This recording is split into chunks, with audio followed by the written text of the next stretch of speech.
కోటేశ్వరరావు గారు, యుద్ధం 15వ రోజుకు చేరుకుంది. పరిణామాలపైన కూడా మనం ఖచ్చితంగా మాట్లాడదాం.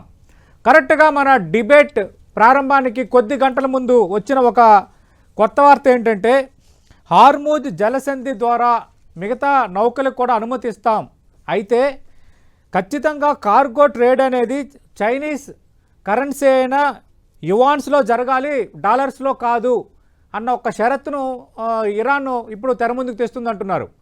అంటే ఏంటి సార్, అంటే ఈ యుద్ధం అనేది కరెన్సీ యుద్ధంగా ఏమైనా మారుతుందా? ఈ తాజా ప్రకటనపై మొదటి మీ స్పందన ఏంటి సార్ కోటేశ్వరరావు గారు?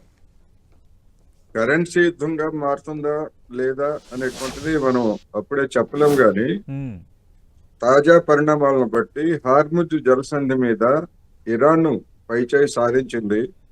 రెండోది, దాని అదుపులో అది ఉన్నది. అది జలసంధిలో పెట్టినటువంటి సీ మైన్స్ అనేటువంటివి ప్రమాదకరంగా ఉన్నాయి. ఆ దారిలో ప్రయాణించేటువంటి నౌకల్ని ఎప్పుడైనా పేల్చివేయచ్చు అనేటువంటి భయం ప్రపంచ దేశాల్లో ఉన్న కారణంగా బహుశా అమెరికా మీద తెస్తున్నటువంటి ఒత్తిడి ఈ నేపథ్యంలో ఇరాన్ మొన్న ఒక 3 షరతులు పెట్టింది. ఇప్పుడు మీరు చెప్పినటువంటి తాజా షరతు మరొకటి. అంటే మా ఆయిల్ ని మేము చైనా యువాన్లలో మాత్రమే మేము విక్రయిస్తాము. ఎందుకంటే అమెరికా ఆంక్షలు విధించింది, డాలర్లలో కొనడానికి వీల్లేదు, ఇరాన్ దగ్గర నుంచి కొనడానికి వీల్లేదు, డాలర్ల లావాదేవీలను మేము అనుమతించమని గతంలోనే చెప్పింది.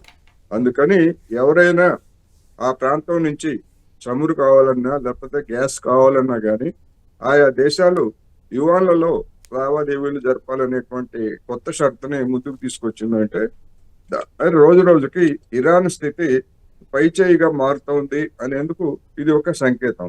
ఇది అయితే అమలు జరుగుతుందా లేదా అనేటువంటిది మనం అప్పుడే చెప్పలేం, కానీ ఇరాన్ అమెరికాని చావు దెబ్బ తీస్తూ ఉంది.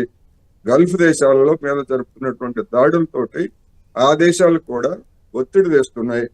చివరికి మన దేశం కూడా 13 రోజుల పాటు ఇరాన్తో మాట్లాడినటువంటి మన ప్రధాని నరేంద్ర మోడీ గారు ఇరాన్తో మాట్లాడి మా నౌకలను కూడా మీరు వదిలిపెట్టండి అని అడగాల్సినటువంటి పరిస్థితి వచ్చింది. అందుకని ఈ నేపథ్యంలో బహుశా ఇరాన్ తాజా డిమాండ్ ముందుకు తెచ్చినట్టుగా కనిపిస్తా ఉంది. ఓకే.